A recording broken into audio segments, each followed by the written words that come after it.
Hello, everyone, and welcome to the monthly Intermountain West Regional Drought Early Warning System webinar with the National Integrated Drought Information System, or NIDIS.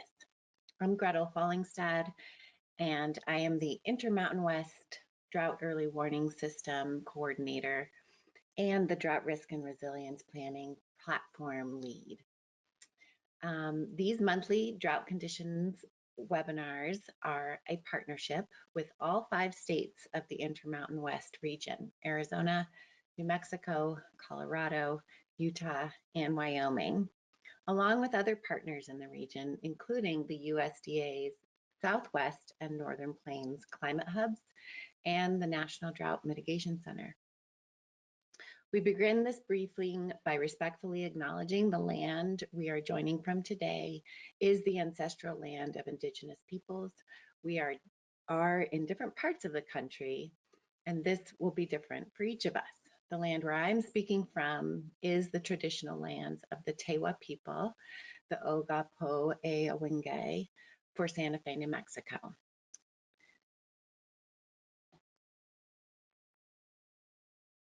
I want to kick off our webinar by showing you the current drought status for all 5 states across the Intermountain West. This is a slight improvement since our last webinar in May, though, as you can see, we have some new short-term drought development and long-term lasting drought across New Mexico.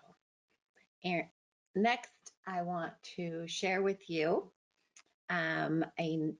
the North American Monsoon Special Edition Drought Status Update that NIDIS published last week, and the notable June precipitation for New Mexico, which did bring some drought relief. You can click on the QR code there to take you to the full drought status update. Next, I want to take a moment to thank our presenters for today's webinar. We will hear from Erin Sappel. She is the Arizona State Climatologist and the Director of the Arizona State Climate Office. She is also a Senior Global Futures Scientist with the Julianne Wrigley Global Futures Laboratory. Her main research interests are extreme weather and climate events, including flood and drought, as well as impacts of urban heat island effects. Dr. Sappel will present the Intermountain West drought conditions and outlooks. We will also hear from Lauren Kramer, who is a biological science technician with the USDA's Southwest Climate Hub within the USDA ARS Jornada experimental range. Lauren's area of expertise is science synthesis and adaptation planning for forests, and Lauren will be presenting on the Forest Resource Index for Decisions in Adaptation, or FRIDA. Next, we will hear from Matthew Hurto, who is a professor in the Department of Biology at the University of New Mexico. His research focuses on climate change mitigation and adaptation in forest systems, the coupled natural and human systems, and quantifying feedback between these systems for providing policy relevant context. Dr. Hurto will present on work he is leading with the Earth Systems Ecology team at the University of New Mexico on post-wildfire forest regeneration. Following these presentations, we will take questions from our audience. So please put your questions into the questions box or the chat function within the GoToWebinar control panel. So without further ado, I will pass this over to Erin Ann. Thank you very much, Gretel. It was great to be here, and I'm going to see if I can get my screen to share with you. And let's see if you've got that. Show my screen. We all do this, don't we? We're all still doing this. And make sure we get everything going. Okay, I hope everything looks okay on your side, and I'll go ahead and start with our talk. So good to have everyone here. It's been an interesting year so far, so I'll kind of back up and go to what's been going on since January. Let's see if we can get there. There we go. All right, so looking at January to June, so the past 6 months, it's unfortunately been warmer. It's continuing to be warmer. So if we look at kind of what's been going on in the West and the Southwest, the Rockies and westward region, you can see that the past January to June has been the 13th warmest January to June on record. So statewide, we'll look at the individual states. Arizona had its 23rd warmest January to June. Colorado had their 11th warmest. New Mexico had their 8th warmest. Utah had their 10th warmest. And Wyoming had their 12th warmest January to June. Looking at precipitation, fortunately, some locations did get some above average precipitation for that January to June period of time. Overall, for the Rockies and westward region, they reached their 34th wettest January to June. Arizona had its 26th wettest. Colorado had its 40th wettest. New Mexico had its 46th wettest. Utah had their 49th wettest, and Wyoming had their 43rd driest January to June. So this year, New Mexico had their hottest June on record. Arizona, we tied with 2021 with our hottest June on record. It was a very hot June.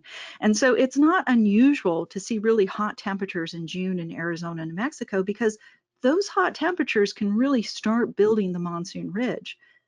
The monsoon activity even started a bit early in New Mexico and Arizona this June. It's interesting to evaluate other June heat waves in the Southwest, though. So you can see that there was a very strong heat wave in June 1896. Multiple locations in Arizona and California had several days of 120 degrees or higher. One of the factors that's different now, though, is that night temperatures aren't cooling off as much as they used to. For example, Phoenix, looking at just the Phoenix station, it's getting many more nights that aren't cooling off below 90 degrees. Now looking here at July of this year, the first part of July continued with exceptionally hot conditions, and Las Vegas hit 120 degrees for the first time ever on July 7th. And that was followed by many 118 and 119 degree days there. You can see that many weather stations in the West and Southwest experienced their hottest temperatures ever recorded. We're looking at that from July 3rd to July 16th. So when you see those dark red boxes with the ones in them, that shows that those locations broke the record. And so if you recall last July, we had another record-breaking heat wave last July. And that was when we're looking at those kinds of conditions. One of the records that we broke in Phoenix was the hottest monthly temperature ever for any US city, and that was last July. Fortunately, recent monsoon activity has kind of tampered down some of that extreme heat from early July. So hopefully that record for July last year won't be broken this year. But I do want to bring up what's been happening at night, not just in Arizona, but across the West and the Southwest. The urban heat island is at its maximum during the summer. And all over the West and Southwest, night temperatures are increasing more than day temperatures. The urban heat island happens when urban materials like parking lots and sidewalks, they hold on to heat during the day and release it slowly at night. There are several active research programs, fortunately, that are studying these impacts in the West and the Southwest. Now, looking at kind of what's been going on for this July to date, some locations in New Mexico, Colorado, Wyoming are currently below normal July temperatures. Part of that can be attributed to thunderstorm activity. So with locations in central Arizona, central New Mexico, eastern Navajo Nation, eastern Colorado, northern Wyoming, getting above average amounts of precipitation so far this July. Not too bad. So looking at the water year. So overall, the water year has been hot. From October to June in the Rockies, the westward region, so far this water year, it's been the 5th warmest October to June. Some locations have received above average precipitation so far for this water year, which is great, like southern Arizona has, central New Mexico, northern Utah, central Colorado, small areas in northern and southern Wyoming. They've all gotten a little bit of above average or wetter types of amounts of precipitation during the water year. But if we look overall for the water year to date, and we look at the Rockies and westward precipitation for that area, that region is slightly below average precipitation to date. So looking at October through June. Last year, the very wet winter in 2023 really helped the water year. And it ended up, when we looked at the entire water year, it ended up just above average, even though last summer, there was a very dry summer last year in the Southwest. So it kind of balanced out. Hopefully we'll see that again, but right now, slightly below average in most locations. And looking at that drought, 75% of the weight of the West is currently showing either no drought or areas that are abnormally dry. Just a reminder that abnormally dry, that's the D0 conditions, those yellow conditions on the map, those are also considered to be areas without drought. But unfortunately, those areas have almost doubled in the last 3 months. And they've moved from areas that were completely without drought, so the white areas, so they've moved from those to then becoming abnormally dry areas. To compare, a year ago, 61% of the West was completely without drought, those white areas. And now only 31% of the West is fully without drought. Over the last few months, moderate, severe, and extreme drought have been increasing. Fortunately, the exceptional drought in southeastern New Mexico has almost fully mitigated thanks to monsoon activity. Heat continues to play a role, and especially in Arizona, our long-term drought conditions are really impacted by those hotter temperatures. So it's helpful to evaluate not only the precipitation, but also looking at the standardized precipitation index and the standardized precipitation evapotranspiration index, the SPEI. The evapotranspiration really considers how much water is lost to a hot, thirsty atmosphere. It really does. So while the past 2 years, that's what we're looking at here, so the last 24 months, the past 2 years have been below average precipitation. You can see that in Arizona, New Mexico, the Four Corners region, and that's on that SPI map. You can see that below average precipitation. But the past 2 years, if you look at the SPEI map, that shows that additional loss of moisture from hotter temperatures. So looking at, and this is unfortunate, the outlook for the end of July and the 1st of August, it really shows that temperatures are expected to remain above average and more than likely below average amounts of precipitation. So we'll see what happens as we move into August. And then looking at the seasonal outlook for August, September, and October, and unfortunately, it does not seem to look favorable for a cooler and wetter monsoon. So all locations in our area that we're interested in look to be hotter and drier. Looking at La Niña conditions that are still developing, right now we have neutral conditions, and that doesn't really play a role in our monsoon activity. But as La Niña develops for the winter, that expectation is to move to a more statistically drier winter for the southern tier and possibly a wetter winter for the northern tier. We'll have to wait and see how that goes. So I appreciate your time, and I'll look for your questions in the chat when we're done. Thank you very much.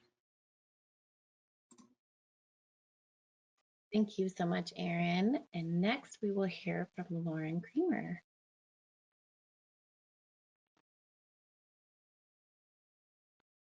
Hey, hello everyone. Let's see if I can get my screen up. Go. All right, there we go. Gretel, let me know if that's looking weird, but if not, we'll get started. Well said. Let's go. Perfect. Thanks, Gretel. Awesome. So I'm Lauren Kramer. I'm with the Southwest Climate Hub. Thanks, Gretel, for that introduction. And today I'm really excited to share a new decision support tool shed that I've been working to develop. And so this tool shed is called the Forest Resource Index for Decisions and Adaptation, or FREDA. And so FREDA is an online library of decision support tools and resources to help support climate change adaptation decision-making and forest stewardship in the Southwest. And so before we get into it, I'll start with just a brief overview of the climate hubs. So the Southwest Climate Hub is one of 10 regional hubs across the nation. We actually just have a new international hub added as well. But the Southwest Climate Hub covers New Mexico, Arizona, Nevada, Utah, Hawaii, and the US affiliated Pacific Islands. And so the climate hubs really work towards translating USDA science and research into action on the ground via ranchers, foresters, and other resource managers in our region. And at the Southwest Climate Hub, we work in these three main work streams. So science and data syntheses, where we're translating and delivering relevant information to the folks who need it. Technology, tool development and support, where we support climate-informed planning and decision-making, as well as outreach, convening, and training, where we're facilitating engagement with workshops and webinars and things like that. And so today I'm going to give you a little insight into this technology and tool development space.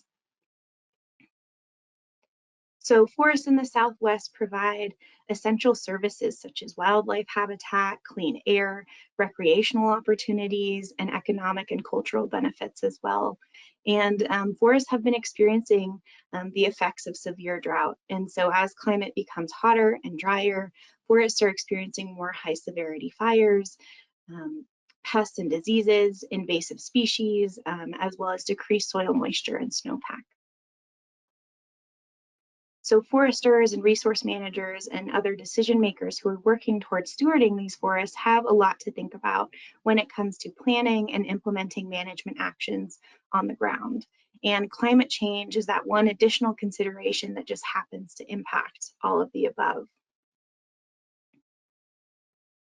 And so especially with the added pressure of climate change, forest stewards really rely on decision support tools, case studies, and any other information to help in achieving their management objectives. However, there are countless decision support resources available. So we're this is our manager here, experiencing resource overload. So a lot of these resources are often developed with limited coordination. So a lot of times there will be a really awesome tool, it will be available for a while, but funding runs out and the tool is no longer updated or available. They can also be really difficult to find. I know I don't have time to search the entire internet in one day. And the tools that are available are not always region specific. And this is really what we're hearing from partners and stakeholders and folks on the ground, is that they really need that region specific information to apply to their work. And so in response to this challenge, and in collaboration with the South Central and Southwest Climate Adaptation Science Centers, or CASCs, the Southwest Climate Hub has developed the Forest Resource Index for Decisions in Adaptation, or FREDA. And so this is actually a two-part project. So the first being FREDA, that resource inventory. And then the next part is a literature review that I'm writing to document common garden studies, data gaps, and any other information to support a deepened understanding of climate adapted trees for New Mexico and Arizona. So stay tuned for that. And so creating a new decision support tool can be daunting, especially from someone from me who's not a computer science person. This is a little bit daunting, but thanks to our team at the Jornada Experimental Range, we have some computer science whizzes over there. And we had already created this tool called Tools for the Beef Industry, or TOBY. And so this is a similar tool shed for folks looking for resources to help within the beef industry. And so I like to think about this as FREDA's older sibling, TOBY, but thankfully we had this kind of framework to lean on. So we were easily able to work from that framework. And so I really spent over a year putting my ear to the ground, talking to our partners, and hearing what tools and resources were available. So I created this spreadsheet here, which is kind of scary to look at now. But basically, some of the resource parameters to include a resource in FRIDA are that the tool needs to be relevant to advancing climate change adaptation and sustainable forest stewardship. The resource needed to be applicable to the forested ecosystems in the southwestern US, with an emphasis on New Mexico and Arizona. And also the resource needed to be developed by a reputable source. And so I spent a lot of time creating this spreadsheet. And so thanks to, again, our team at the Jornada, we were able to turn something as terrifying as a spreadsheet and inaccessible into something that looks like this. So this is the current front web page of FRIDA as it is now. And so I'm going to give you all just a brief tour of what FRIDA looks like today. So again, here's that front page of FRIDA. The first way that you can search FRIDA and find resources that you need is using this search bar up at the top. So I went ahead and started to type drought. This is a smart search bar, so it will start to kind of auto-populate related keywords as you search. So as you can see here, I typed in drought and started to get some other keywords as well. So I went ahead and searched drought, hit enter, and when I did that, you see this whole list of resources here on the left come up. So you can scroll through these resources and see kind of what looks interesting to you. So this first resource I thought looked really interesting is goats as a tool for fire management on the Pueblo of Sandia. So as you click on that resource, it brings up this window up on the right where you can see which organization was involved in this resource, the platform. In this case, this is a case study, the topic involved, the region or state that this is applicable to, the year it was published, author, a direct link to that resource, and then a brief description as well. And so aside from using that search bar to search FRIDA, another way is using these filters. So the first filter that you can apply is a topic filter. So we have 36 topics right now.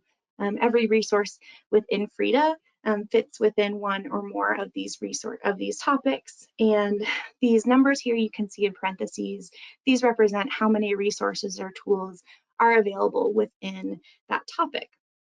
And so I really spent a lot of time with some of these, especially the urban and community forestry topic, as well as the indigenous stewardship topic. I kind of spent some extra time in curating these resources. And the next filter that you can use is region. So again, FRIDA was really developed with Arizona and New Mexico in mind, and you can see that represented in the numbers here. But of course, some resources are also available nationally or available in other regions as well. And then the third filter is platform type. So if you're specifically looking for a tool or a journal article, or even maybe a funding source, this is a way to really further refine your search and what you're looking for within FRIDA. And then the final filter you can use is vegetation type. And this came about in kind of the early stages of FRIDA, where folks were asking to get even a further refined search to be able to look into what kind of forest type or vegetation type that they're working in. So you can specifically filter resources that are more available in mixed conifer forests or PJ woodlands or things like that. And then I just wanted to highlight again, you might have seen this in my earlier slide where you see these bubbles, and these are associated with each resource. And so these are actually tags. So I pulled these out for you using this resource. So this is pinyon juniper woodland dynamics after fuels reduction treatments. And so this is a fuels management topic, which you can see here in that blue bubble. This resource is available in the overall Southwest region, as well as Arizona and New Mexico. This is a fact sheet, and this is applicable to pinyon juniper woodland. So this just is an easier way to kind of visually explore FRIDA and see what you're looking at. And then finally, we really like to think of this as FRIDA 1.0. So this is the first stages of FRIDA. So I think any feedback and comments at this point is really invaluable in making the tool really accessible and useful to the folks who need it. So as you scroll all the way down to the bottom of the screen on FRIDA, there's a form here where you can click this link and it will go to a Google form where you can add resources that need to be added to FRIDA, comments on existing resources, maybe ideas for where Frida should go next. And this goes directly to me. So I really encourage you all to check that out. And then here's this QR code will take you to the Frida website. And overall, Frida is searchable, so users can really easily query based on their objectives and area of interest. It's region specific, so resources are curated to focus primarily on the Southwest region currently, and it's frequently updated. So as I mentioned, Frida is hosted on the Jornada Experimental Ranges website, so we have folks who are constantly updating it. It's part of my work plan as well as the Southwest Climate Hub's work plan going forward to keep this maintained and updated as new resources emerge. And then finally, it's really user focused. So Frida is really intended for resource managers, foresters, and any decision makers who are stewarding the forests of the Southwest. And so where do we go from here? So I've been hosting listening sessions to hear more feedback from users. There are talks about expanding to other states, specifically in the Southwest Climate Hub region. I'm continually adding more tools and resources as they emerge. And there will also be a Frida demonstration video coming soon, so stay tuned for that. And with that, I just want to say thank you, and thanks for listening today. Please feel free to send me an email. It sounds like we might have some time for Q&A later. And this QR code will take you to sign up to our quarterly email bulletin at the Southwest Climate Hub to stay up to date with Frida, as well as anything else that we're up to at the Southwest Climate Hub. But thanks.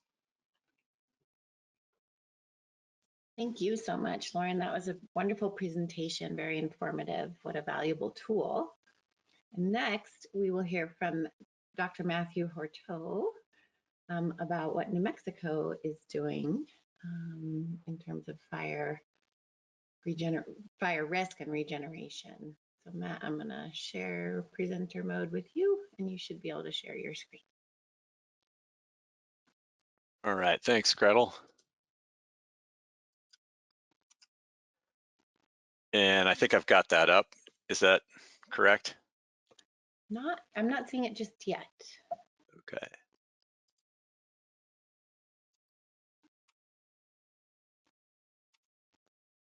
Oh, there it is. Okay, great. Thank All you. right, thanks. So yeah, I'm going to talk a bit about some work we've been doing in post-fire reforestation and how that's informed our efforts for the New Mexico Reforestation Center.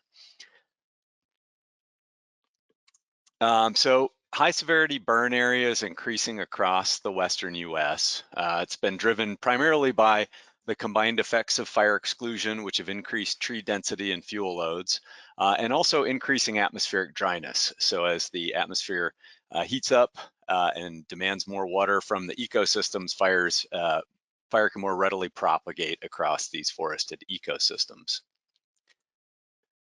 So from a tree regeneration perspective, after high severity fire, you know, the dispersal distance that many of our conifers are able to disperse is really the challenge. So large high severity burn patches are really problematic for these seed obligate species.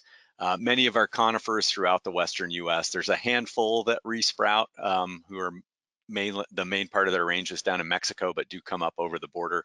But many of them are seed obligate.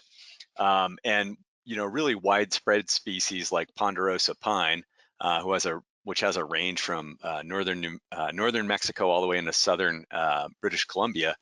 They have really large seeds, and their dispersal distance is typically no greater than about 150 meters or so. And so, you know, one of the things is that as we see these increasingly large high severity patches, there's less of it that is available for dispersal. And so we can overcome those dispersal limitations by planting seedlings in locations that are beyond that dispersal distance of surviving trees. But, you know, we're here in the Southwest, we've got some real issues with planted seedling survival in these high severity footprints. And that's in large part due to the fact that that environment is stressful because you've got no overstory tree canopy to help moderate the climate or microclimate. And then, you know, the combined effects of high temperature and drought also cause substantial mortality. So you think about the range of conditions that a mature individual can survive, climatic conditions. For a juvenile, it's a much narrower range of conditions. And so Jesse Utz, who was a grad student at NAU in Flagstaff, led a study that surveyed planted fire footprints across Arizona and New Mexico and found mean survival was just 25%, but it ranged from like 0 to 60% or somewhere along those lines. And but an average of just 25% survival. So part of that is that the thermal environment's really challenging without that overstory canopy. In fact, soil surface temperatures can reach lethal levels for seedlings. So this is a thermal image for part of the Las Conchas burn area, which is in the Jemez Mountains in northern New Mexico. We took this last August with thermal camera. As you can see, substantial areas in this image are reaching 44 degrees C, which is 111 degrees Fahrenheit. And for a 1-year-old seedling, that's too hot to survive if that persists for any period of time. And so in one of the surveys that we've done in looking at planted seedling survival was kind of in this area, and Forest Service planted seedlings in this area had a survival rate of just 13% after about 3 years. So that this heat effect is pretty substantial in terms of impacting planted seedling survival. So we've got a real need for and limitations to post-fire reforestation in the southwestern US. We've got increasing high severity burn area. Here in New Mexico, we had some substantial increase in high severity burn area with the Hermit's Peak Calf Canyon fire in 2022. But we're seeing that across the Southwest with 30, 40, 45% of these large fire footprints being high severity burn area. That's leading to an increasing need for artificial regeneration. We've got decreasing survival because of changing climate. And then, we're expecting that changing climate's going to cause range contraction for regeneration. So basically, like that thermal image shows, less of the area is going to be available for planted seedlings going forward. And so that also leaves us with a fairly narrow window to reforest kind of these lower and middle elevation sites before the climate becomes inhospitable to the juveniles. So we've got an ongoing program of research to improve planted seedling survival in post-fire footprints, where we identify areas where seedlings are more likely to survive. So we've undertaken studies starting with seedling planting in the Las Conchas fire footprint in 2016, where we instrumented the planting sites to measure microclimate at seedling height so we could relate it to climate data. We planted across a range of topographic positions, and then we mapped the planting locations with UAVs to build high resolution 3D surfaces of those planting sites so we could better model microclimatic variability. So we've used these data to characterize the landscape in terms of the contribution of different landscape attributes to planted seedling survival. So currently we're using a 1 meter resolution topographic data or digital elevation model from USGS to calculate indices of different topographic attributes. We then use these data to predict the probability a planted seedling survives in that 1 meter grid cell using a machine learning approach. And so our model is capable of predicting the probability of planted seedling survival with 63% accuracy. We found that indices such as heat load index, topographic wetness index, and then models of incoming solar radiation are really important predictors of seedling survival. And this figure on the right shows predictions for part of that Las Conchas fire footprint. And also in the figure you see in red where we planted seedlings in 2016 to build the model. And then you see the white dots that are kind of all strung together are reforestation sites for the US Forest Service that we went out and measured seedling survival and the coordinates of each of those seedlings in order to use for validation of our model. So you can see overall, black is bad and white is good in terms of the probability of survival in this figure. And there's large fractions of that landscape that are no longer capable of supporting planted seedlings. So the probability of survival is 0. And so we need to better use this information to inform our reforestation decision making. So this data-driven approach that we're using, to accomplish it, we designed a data workflow that allows us to assimilate new data, and the model can be re-estimated relatively easily. So we're building on this current model with an ongoing project where we planted ponderosa pine across the entire elevation range for which that species occurs here in the Southwest. We're also working to incorporate the effects of shrubs on planted seedling survival. So shrubs modify that microclimate and influence survival probabilities. And so we want to assimilate that information too. As data from these studies become available, we'll assimilate them and re-estimate the model. And we're also beginning to work with the Jemez Pueblo to acquire sufficient data to build a model for Douglas fir, which is a culturally important species for them and another common post-fire reforestation species. So in all cases, one of the important aspects of this work is the flexibility in the modeling approach. So basically, as reforestation efforts increase, we can gather, or managers can provide coordinates for and status, live dead status for seedlings that they plant, and we can assimilate those data, which will improve our model predictions and allow us to make improved forecasts over a larger area. So part of the reason for this work is encapsulated in this figure from a paper we did led by Joe Fargione. There are bottlenecks at all stages of this reforestation pipeline. And that's not just here in the Southwest, that's nationally. We have seed shortages, nursery capacity shortages, and workforce limitations for both outplanting and post-planting monitoring and management. So here in New Mexico, we're working to loosen these bottlenecks for the Southwest with the development of the New Mexico Reforestation Center. So the NMRC is a partnership between New Mexico State University, New Mexico Highlands University, University of New Mexico, and the New Mexico Division of Forestry. So starting last year, we began offering tree climbing training and initiated contracts for seed collection, and our seed bank is growing. We've got another big collection push scheduled for this fall. We have a region-wide agreement to collect seed on U.S. Forest Service managed land, so that's Region 3, which is both Arizona and New Mexico. We're working to build a state-of-the-art facility that's capable of producing 5 million seedlings per year. We're offering planting trainings and are developing a program to build additional workforce capacity.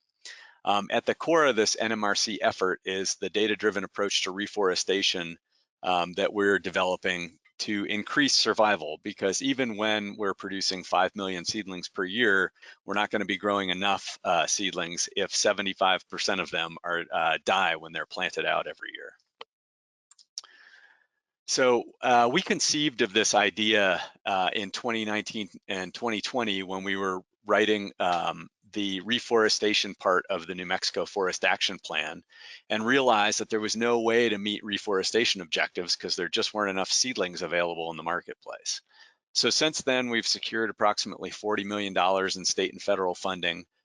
We need an additional $70 million to fully build out the facility, which is going to be located on NMSU property in Mora, New Mexico.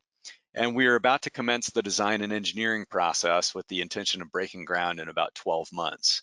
We'll be undertaking a search for a director in the next couple of months to oversee the center.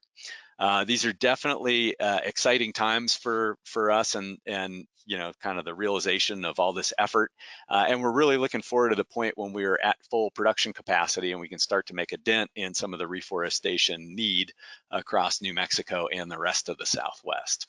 And I think there's my lab if you're interested in some of the work we've been doing, and I guess we'll stop now for questions.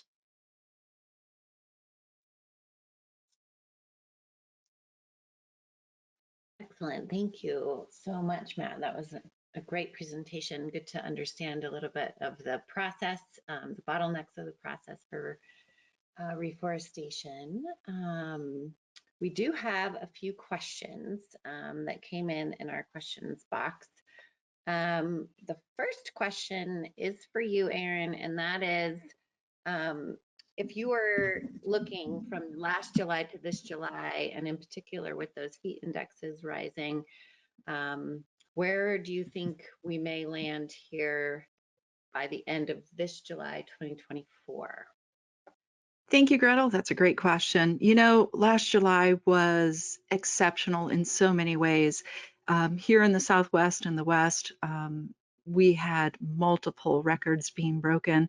And unfortunately, it impacts the people that are living in this area. Heat can kill. And so that was really challenging to go through. One of the things that impacted us last July is the fact that in June, last June, it was actually fairly cold. We didn't get the monsoon ridge building. And then when the extra large, I guess we could call it that, the ridge of high pressure that came in, it just was in the wrong place and it was very, very large, and we didn't get any thunderstorms in the Southwest.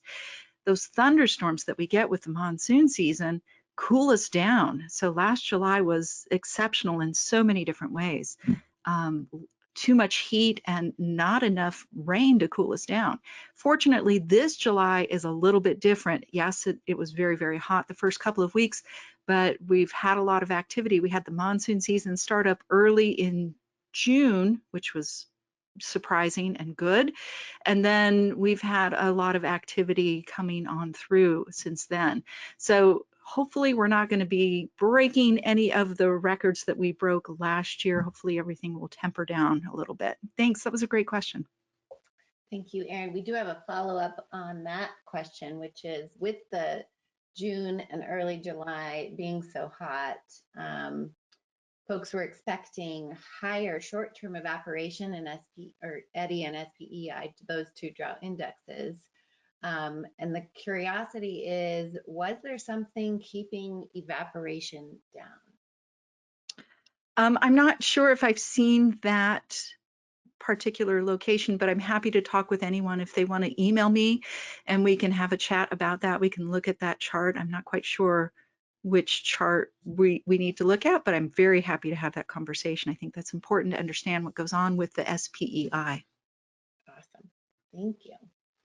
Next question we have is, I think for both Lauren and Matt, and that is, are you using the Forest Drought Response Index, or FORDRI, that was developed by the NDMC in any of your work?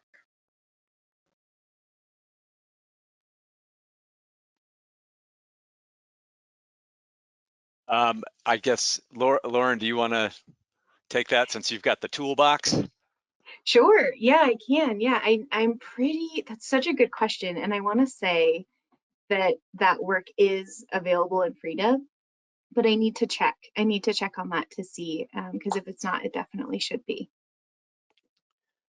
For what we're doing with the probability of planted seedlings survival model, we've actually are focused primarily on how different landscape attributes modify microclimate. So it's less about forest conditions and more about, 5 to 10 centimeters off the ground and microclimatic variability and how that impacts seedling survival. Awesome. There is a follow on there, Matt. That's a great question, or a great answer. And this question is actually, there's two separate ones around the beginnings, the first stages post wildfire for soil stabilization and plantings or mulch that's used, and whether or not that could have an impact on either grassland or shrub regrowth for the regeneration areas.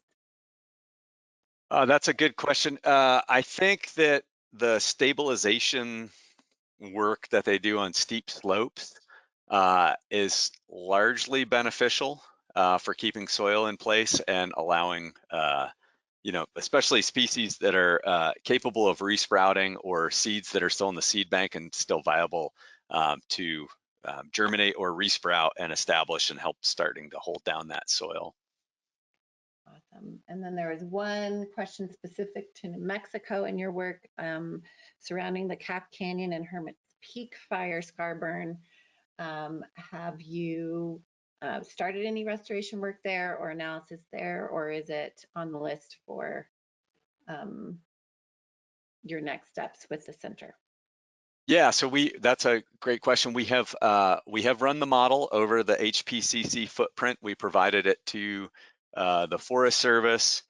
We are also using that. So the Forest Service is doing some planting in the HPCC footprint, and so is the NMRC. We're planting out about 30, I want to say 30,000 seedlings, or I think they're getting planted either in August or September. I can't remember exactly.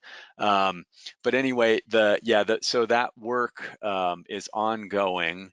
And what we'll do is we'll collect data on survival, and then use that, assimilate those data to improve our predictions for that HPCC footprint. So it's one of those things that we'll constantly re-estimate the model. So on an annual basis, anytime we get more data, we'll re-estimate the model, so that subsequent years we can have better information for predicting where best to plant.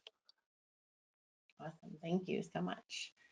And with that, I want to share with everyone that these webinars are recorded, and those recordings are available on drought.gov/webinars.